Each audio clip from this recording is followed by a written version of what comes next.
Okay, students, see here. Exceptions to the law of demand. That means law of demand के क्या exceptions हैं? Law of demand कहाँ पर applicable नहीं होता है. First है expected rise in future price. देखिए इस condition में law of demand नहीं होगा. क्यों? क्योंकि देखिए future price में अगर कोई भी changes आ गए है ना, future price में अगर बढ़ोतरी आ जाती है, prices बढ़ जाते हैं, तो ये law applicable नहीं होगा. इसके assumptions पे हम ये पढ़ चुके हैं. देखिए इन फ्यू अनएक्सपेक्टेड सर्कमस्टेंसेस, कभी कभी ऐसे सर्कमस्टेंसेस होते हैं मतलब जो हम उम्मीद पहले नहीं कर सकते हैं या अनुमान भी नहीं लगा सकते, जैसे नेचुरल कलामिटीज़ आ गई हैं वार, है ना. तो consumer continue to demand goods, consumer goods को कंटिन्यू करता है, मतलब डिमांडेड उसकी रहती है गुड्स की, भले ही प्राइस बढ़ जाए. क्यों? क्योंकि वो ये एक्सपेक्ट करता है कि फ्यूचर में जाके उस गुड्स की प्राइस बढ़ जाएगी, इसलिए वो प्रेजेंट में गुड्स खरीदता है. अब दूसरा है प्रेस्टिजियस गुड्स. प्रेस्टिजियस गुड्स मतलब कीमती गुड्स, है ना. तो हमें अपनी मतलब अगर फॉल्स शो के कारण जो लॉ ऑफ डिमांड है वो प्रेस्टिजियस गुड्स में एप्लीकेबल नहीं होगा. फॉल्स शो मतलब अपने आप को गलत शो ऑफ करने के लिए, सोसाइटी में अपना स्टेटस शो करने के लिए, दिखावा करने के लिए क्या रहते हैं कि प्रेस्टिजियस गुड्स परचेज किए जाते हैं, चाहे उनकी प्राइसेस कितने भी बढ़ जाएं. जैसे देखिए डायमंड एंड ज्वेलरी के प्राइसेस, गोल्ड के प्राइसेस डे बाय डे बढ़ते हैं, लेकिन जो रिच पर्सनस हैं उनको कोई इफेक्ट नहीं पड़ता है, but because of showing their personality in the society, है ना. सोसाइटी में अपनी पर्सनैलिटी शो करने के लिए, अपना प्रेस्टीज शो करने के लिए, अपना स्टेटस शो करने के लिए उसको परचेज करते जाते हैं. तो ये कंडीशन लॉ ऑफ डिमांड में एप्लीकेबल नहीं होगी. एंड फोर्थ है इग्नोरेंस ऑफ कंज्यूमर.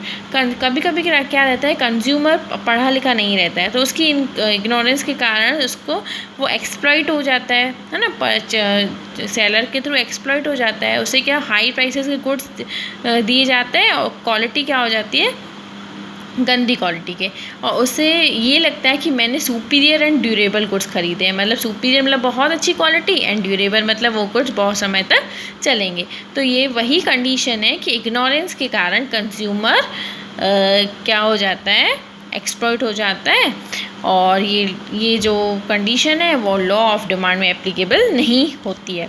अब लास्ट है Giffen's paradox. Giffen paradox arises when one of the two goods of consumption.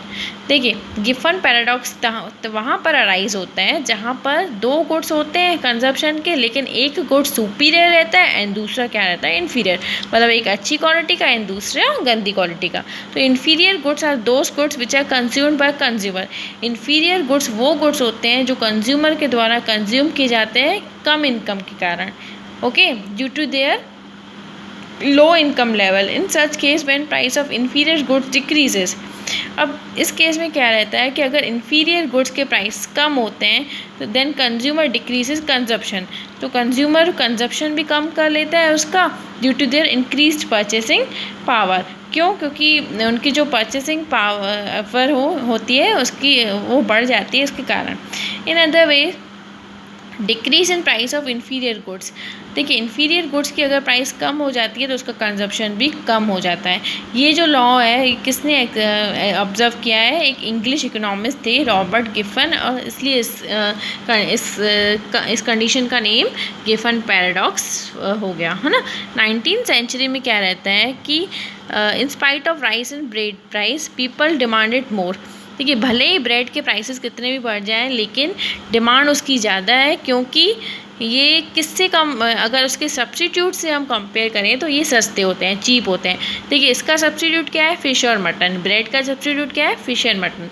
तो फ़िश एंड मटन से ये क्या रहते हैं, ब्रेड क्या रहते हैं, सस्ते ही रहते हैं. तो जो पुअर पीपल हैं वो ब्रेड ज़्यादा खाते हैं, कंज्यूम करते हैं. क्यों? क्योंकि with every increase in price of bread, prices भले ही ब्रेड के बढ़ जाते हैं, लेकिन वो फ़िश एंड मटन को कम क्या करते हैं, यहाँ पे लिखा है ना इनटेक, रिड्यूस इनटेक, मतलब उसको लेना कम कर देते हैं.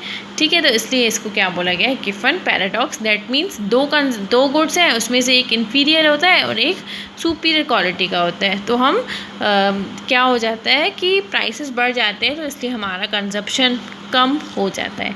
Okay students, topic has been completed.